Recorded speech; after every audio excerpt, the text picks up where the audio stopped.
I promise you, I will explain this all to you one of these days.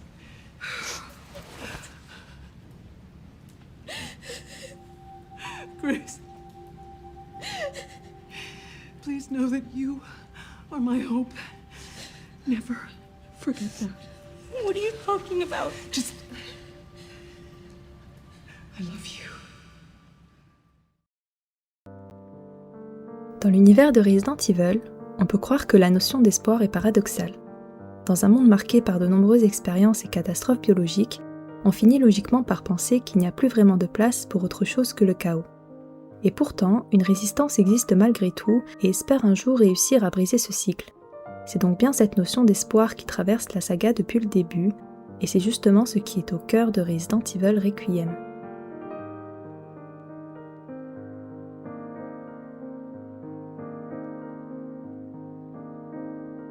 Depuis maintenant 30 ans, la saga Resident Evil a traversé plusieurs périodes au niveau de son gameplay, parfois très orienté horreur et exploration, parfois plus tourné vers l'action.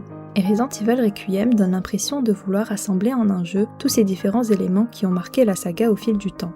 D'ailleurs, le titre Requiem est assez parlant. Bien sûr, il fait référence au lore du jeu et aux événements liés à Raccoon City, mais on peut aussi y voir quelque chose de plus symbolique, comme un hommage à tout ce que la licence a construit depuis ses débuts. Dans cette vidéo, je vais vous partager mon analyse et ma réflexion sur le jeu, mais aussi revenir sur certains éléments les plus marquants de son univers.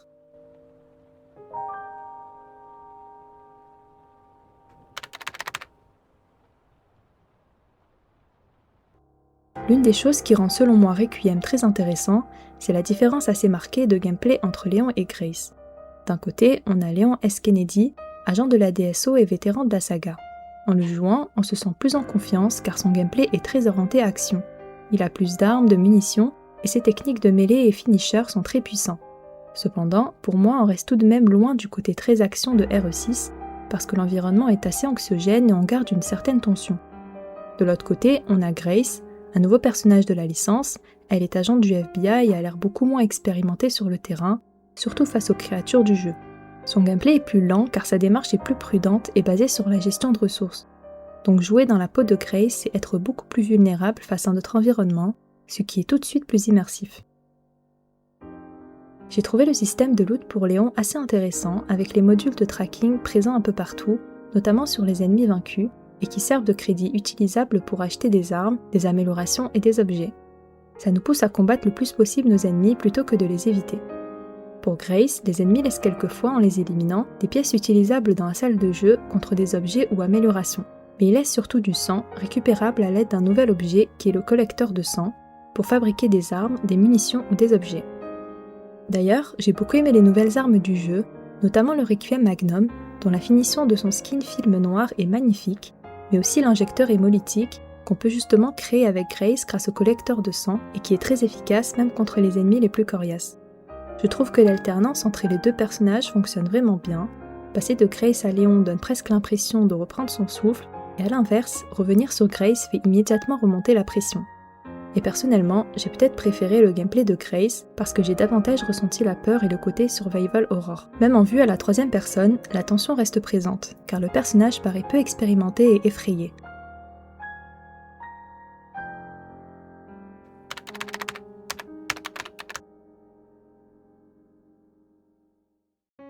Le jeu garde l'esprit classique de la licence, avec du backtracking et pas mal d'énigmes à résoudre. Certaines zones se démarquent vraiment pour moi, comme le centre de soins de Rhodes Hill avec Grace, qui est vaste et bien interconnecté avec ses laboratoires, ses bureaux et ses couloirs, ce qui fait penser évidemment au commissariat dans RE2 ou au manoir dans RE1, où on nous pousse à fouiller chaque recoin et à bien mémoriser les lieux. Les énigmes obligatoires, comme les meubles à verrou, sont pour la plupart assez faciles à résoudre je trouve, ce qui est un peu dommage, même si elles rythment assez bien notre progression. Il y a une seule énigme qui je pense est impossible à finaliser sans aide car elle est très technique, et c'est celle de la main coupée de Big Mama. Résoudre cette énigme nous permet de gagner des challenge points pour débloquer des bonus. Avec Grace, on est aussi amené à bien observer le comportement des ennemis pour pouvoir les éviter, étant donné nos munitions limitées, ce qui rend la partie encore plus stratégique. Côté ambiance, Rhodes Hill, avec ses décors et son architecture ancienne, donne presque l'impression d'un lieu figé dans le temps. Ce qui rappelle un peu l'esprit de Resident Evil Village, que ce soit dans le hall, les couloirs ou même dans le sous-sol. La lumière et les bruits ambiants rendent aussi l'atmosphère assez oppressante. J'ai aussi eu l'impression d'assister à une scène de théâtre en traversant certaines pièces, avec des zombies qui continuent de vivre et d'effectuer leurs tâches malgré l'infection. Avec Léon, le rythme est encore une fois assez différent. Les zones comme Raccoon City sont plus ouvertes, on est amené à combattre plus qu'à réfléchir ou à éviter les ennemis. Bien qu'on ait quand même des énigmes sympas à faire, notamment dans le commissariat avec une chasse au trésor liée aux membres des Stars. Cependant, niveau atmosphère, Raccoon City est tout aussi marquante. La ville en ruine, éclairée par un soleil bas, crée un contraste étrange entre son calme du présent et son histoire tragique, ce qui ajoute un côté sombre et mélancolique à la fois.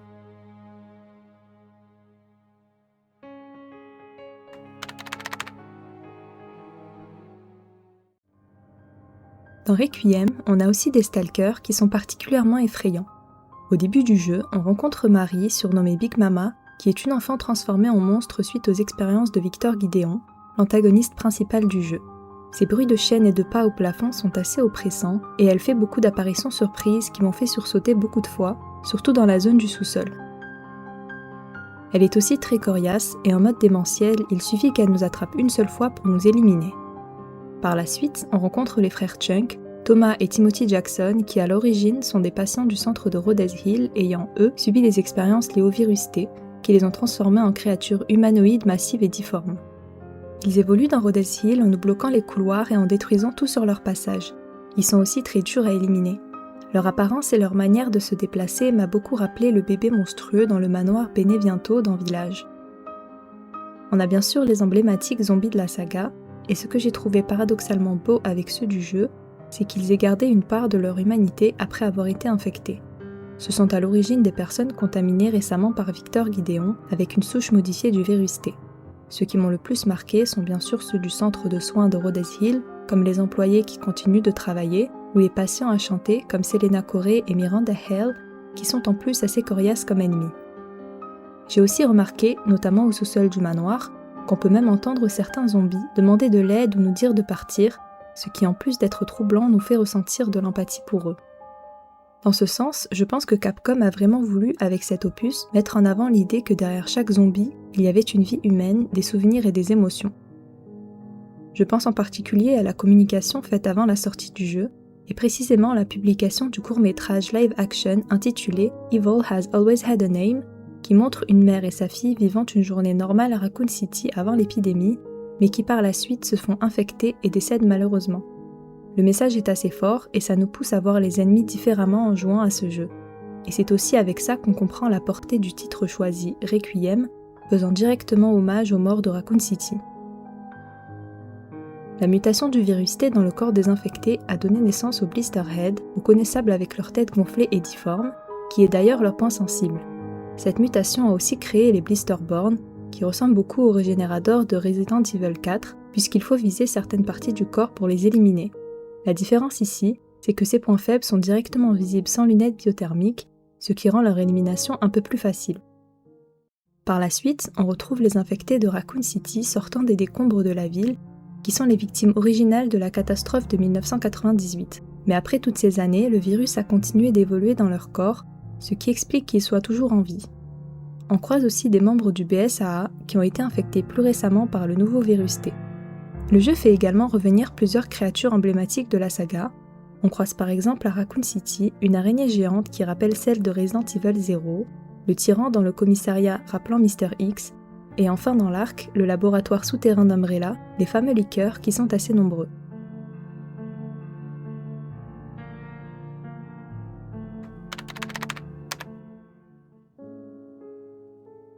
J'ai trouvé le sound design particulièrement réussi dans Requiem. Entre les bruits de pas et de chiennes de Big Mama, les cris et les chants des zombies, mais aussi le calme lourd en arrivant à Raccoon City, tout participe magnifiquement bien à l'ambiance horrifique du jeu et à l'immersion. Concernant la musique de la save room, je l'ai trouvée personnellement pas très marquante par rapport aux anciennes, on ne la remarque pas vraiment en entrant dans la pièce. Je trouve aussi dommage le fait qu'il n'ait pas marqué le coup du retour aux sources avec la voix off du menu du jeu. Il est possible de l'ajouter via le menu des bonus, mais on n'a pas la mention de Requiem. Ceci dit, j'ai trouvé la BO du jeu incroyable, en particulier celle du commissariat, intitulée Memories, qui rend très nostalgique des lieux. Mais ce qui m'a le plus marqué, c'est surtout la qualité du voice acting. Pour ma première run, j'ai joué en version originale, puis en version française pour les suivantes. Et honnêtement, les deux versions sont très réussies. Les doubleurs font vraiment un excellent travail et ça rend l'expérience très immersive. En revanche, je trouve que la version anglaise fonctionne un peu mieux pour Léon, sa voix correspond davantage à son âge. En version originale, une scène qui m'a particulièrement touchée est celle de la réaction de Grace à la mort d'Alyssa Ashcroft. En français, Grace paraît triste et résignée, tandis qu'en anglais, on ressent davantage la douleur et l'émotion vive dans sa voix. Cela dit, la version française de Grace est excellente et colle parfaitement au personnage.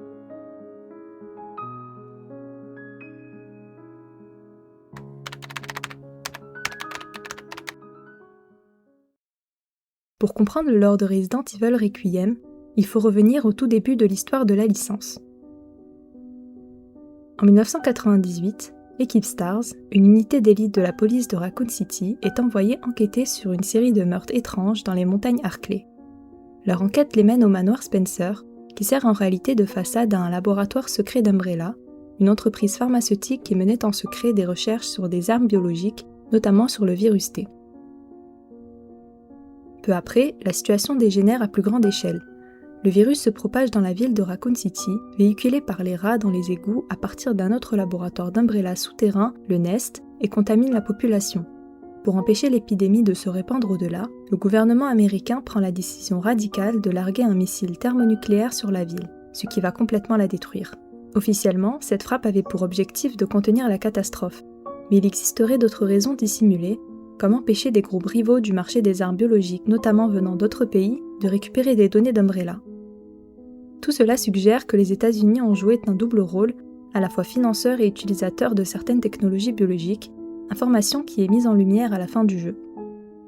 Tout comme le gouvernement américain, le BSAA, une organisation internationale similaire à la DSO, semble avoir des unités corrompues.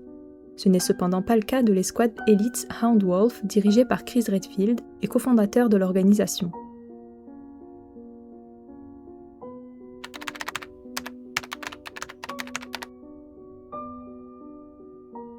Dans Requiem, on revient justement sur le rôle d'Oswald E. Spencer, l'un des fondateurs d'Umbrella, et donc l'un des responsables de la catastrophe de Raccoon City.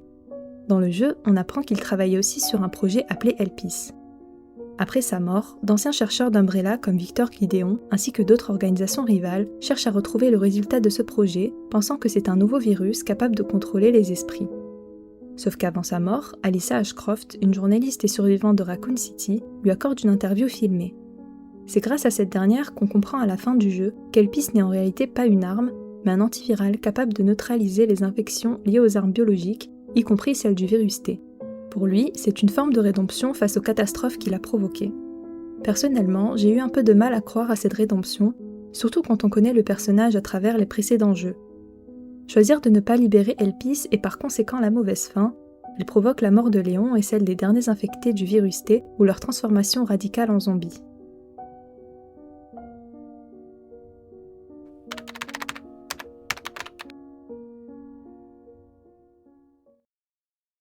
Dans sa quête pour retrouver Elpis, Victor Gideon finit par s'intéresser à Grace, qui, on l'apprend dans l'interview, a été adoptée par Spencer.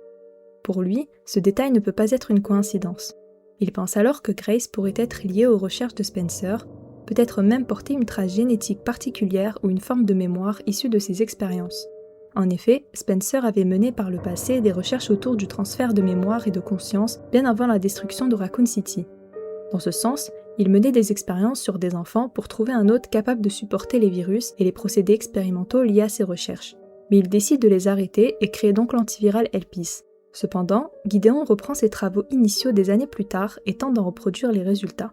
Dans cette logique, des petites filles continuent d'être créées et élevées en laboratoire puis regroupées dans un orphelinat. Elles sont par la suite soumises à différents tests inhumains dans l'espoir de recréer une clé artificielle capable d'activer Elpis. Dans le jeu, on découvre notamment des enfants comme Chloé, Marie ou Emily, toutes victimes de ces expériences. Mais grâce à l'enregistrement de l'interview, on apprend que Grace est en réalité une enfant totalement normale. Spencer l'a simplement adoptée en partie comme un geste de rédemption. Il la considère comme un symbole d'espoir et pensait qu'elle serait la seule capable un jour de comprendre ses intentions et d'accéder à Elpis. On comprend aussi que Spencer a confié Grace à Alyssa Ashcroft, probablement pour la protéger et lui offrir une vie normale, loin d'Umbrella et des organisations convoitant ses recherches. Grâce au souvenir de sa mère adoptive et au visionnage de l'interview de Spencer, Grace comprend finalement comment accéder à Elpis. Elle parvient alors à libérer l'antiviral, ce qui permet de sauver Léon et les derniers survivants. D'ailleurs, un petit détail que j'ai trouvé sympa, après sa guérison, la posture des Léons change légèrement et on le voit aussi avoir meilleure mine.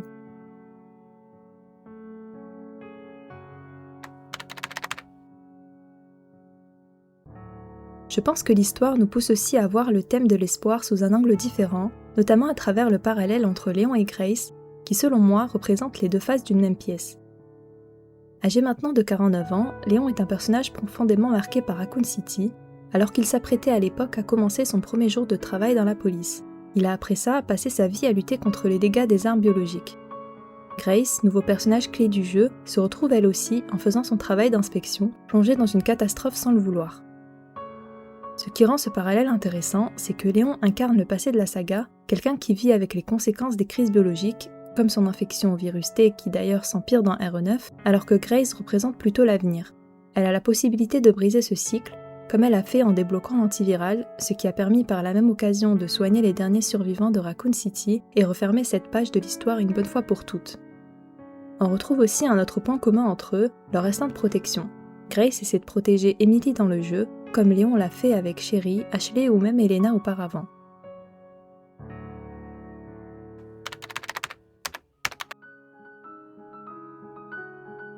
Dans le jeu, on a 3 antagonistes principaux qui incarnent selon moi les différents types d'ennemis qu'on a eu dans la licence jusqu'à présent.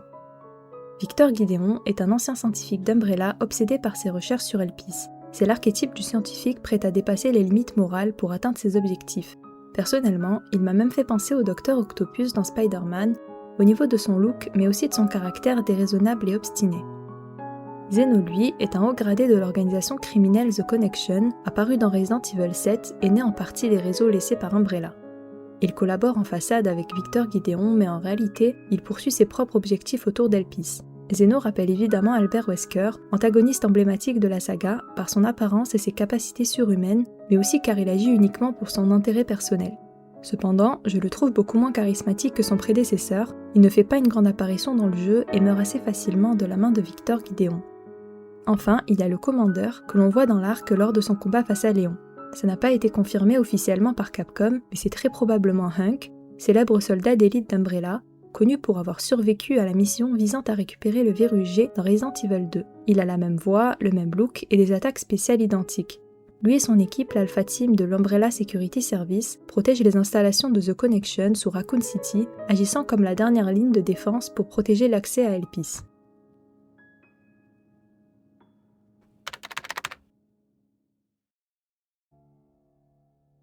Requiem laisse pas mal de zones d'ombre et ça a donné naissance à de nombreuses théories, surtout autour de Grace, du virus T et d'Elpis.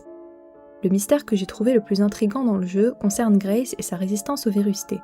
En effet, elle se fait mordre à plusieurs reprises par des zombies infectés par des variantes mutées du virus, et cela n'a aucun effet sur elle. On ne la voit pas non plus utiliser l'antiviral, je me demande donc si Grace est vraiment spéciale, au-delà de ce qu'elle représente symboliquement pour Spencer et Elpis. Et si cette résistance pourrait être liée à une particularité génétique en elle, une sorte d'immunité naturelle au virus. Je pense dans ce sens que Spencer a choisi Grace comme clé d'Elpis, justement car elle a réussi les tests correspondant à ses recherches. Dans le jeu, on trouve d'ailleurs un document indiquant que Grace a réussi les tests de Gideon, montrant qu'elle correspond selon lui au profil recherché.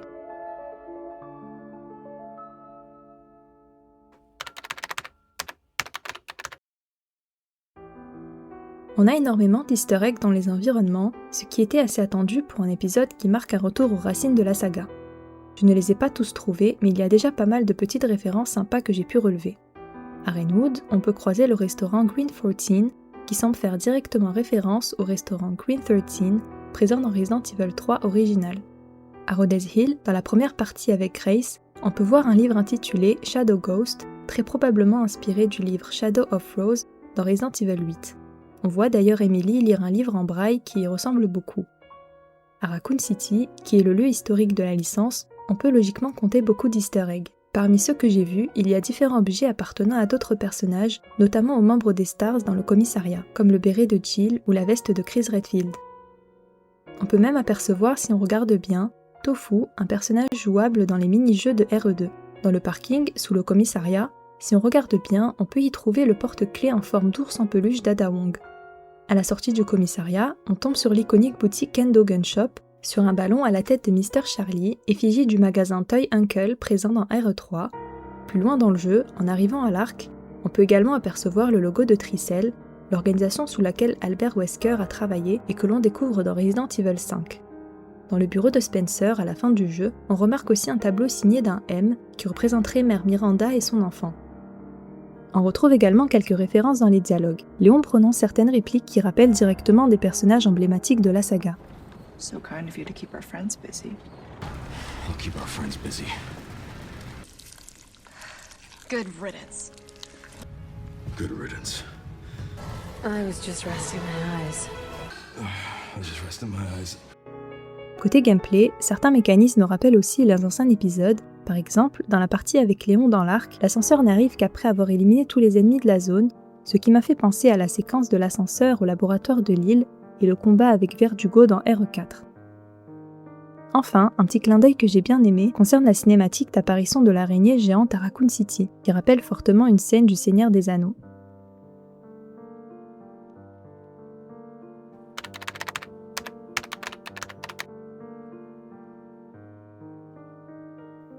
La durée de vie de Requiem est correcte, même si elle est un peu plus courte que ce qui avait été annoncé.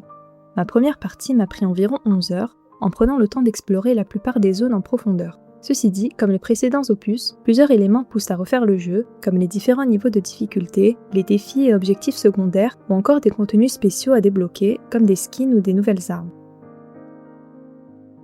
Le mode photo déjà disponible permet aussi de redécouvrir le jeu sous un autre angle.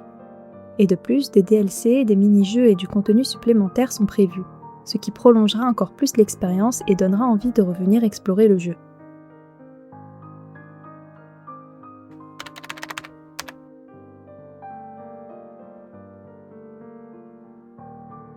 Pour terminer cette vidéo, j'aimerais ajouter quelques remarques.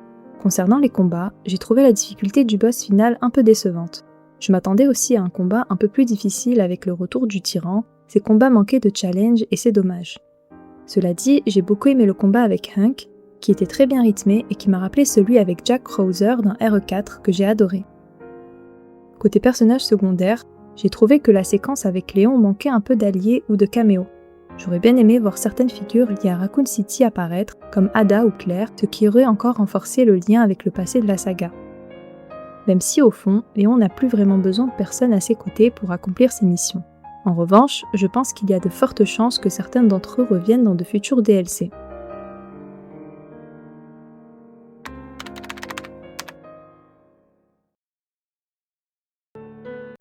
Resident Evil Requiem est pour moi une très grande réussite pour la licence.